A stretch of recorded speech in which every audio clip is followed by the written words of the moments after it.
ده الاسانسير متحدث كامل جديد بالشفرة. في اسانسيرين في العمارة، كان ده اللي بيوصل للدور التاسع. ده مدخل الشقة. على ايد اليمين في مطبخ،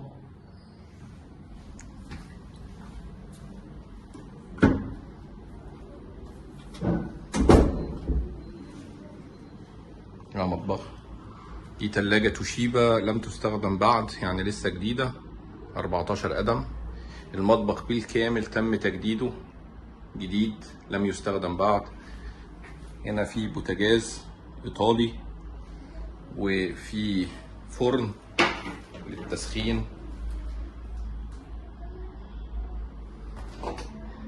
مطبخ لم يستخدم بعد، صفاياته لسه بالبلاستيك بتاعها.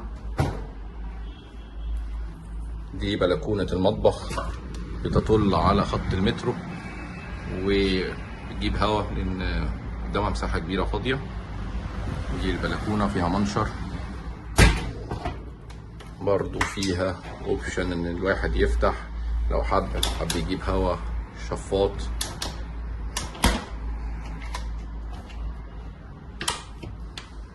ده طقم ادوات جديد ما اتفتحش لسه.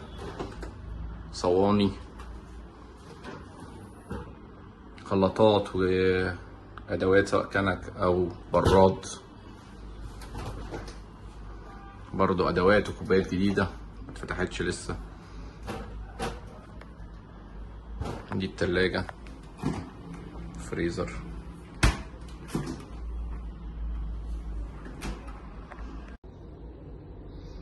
وده المدخل زي ما بعت لحضرتك، الانتركم ولوحة الكهرباء وعداد الكهرباء. الشقة طبعا فيها وصل لها غاز طبيعي. المدخل هنا ريسبشن ده كامل قطعة واحدة. انا برضو عامل زوم اوت بالكاميرا عشان بحيث ان هو يبين لحضرتك. شقة بالكامل اتعمل لها جبسون بورد. الاضاءات دي كلها جديدة. والجنب الشمال من الشقة من اول المدخل لحد الاخر احنا عاملينه بانوهات. ده 3 قطع. السفرة، وبعدين في هنا صالون، وفي ركنة انتريه، والتلفزيون LCD تقريبا حوالي 30 او 40 بوصة، مش عارف بالظبط. الجزء ده كله اللي وراه الستاير متقفل كامل ألموتال. ده كله ألموتال على شكل حرف ال. وده طريق دائري، دايركت على الطريق الدائري. والفندق اللي هو قدام المتحف الناحية التانية ممكن باين في الصورة.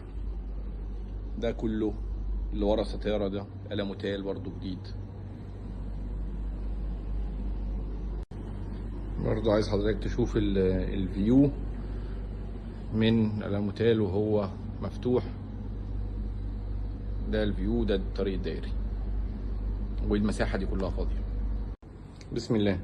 دي الأوضة اللي على أول أوضة نوم على الشمال، فيها تسريحة وسريرين 120. تكييف بالبلاستيك بتاعه لسه راكب جديد. كارير 1.5 حصان سخن بارد. طبعا غير ان العمارات دي كلها شيش. احنا ركبنا ألموتال بالكامل. هنا ضرفتين ألموتال، وهنا باب لبلكونة، وده دولاب 3 ظرف. جرار برضو جديد لم يستخدم بعد.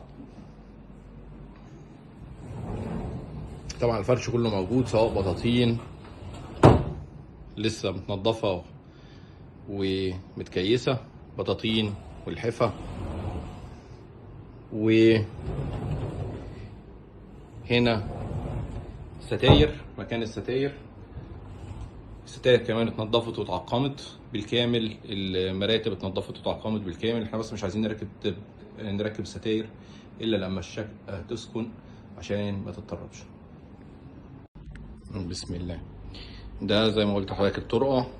ده هنا على ايدنا اليمين الحمام بالسخان الغاز بتاعه شغال اولمبيك. وهنا الأوضة التانية. بسم الله. برضو تكييف 1.5 حصان ساخن بارد، لسه راكب تقريبا من فترة بسيطة، من أسبوعين. ده الألموتال. دي تسريحة، ده سرير 120، سرير 120 نفس الأوضة التانية برضو ب3 ظرف جرار.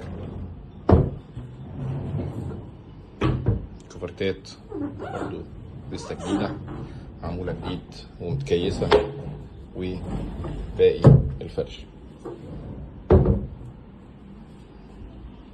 وده باب للبلكونة الكبيرة الأساسية بتاعة الأوض. بسم الله. باقي بس فيها بعض أدوات للنقاش، السلم ده بتاع النقاش، وباقي الدهان لو حبينا قبل ما نخلص الشقة نكمل حاجة، باقي السيراميك. لكن البلكونة مساحتها كبيرة.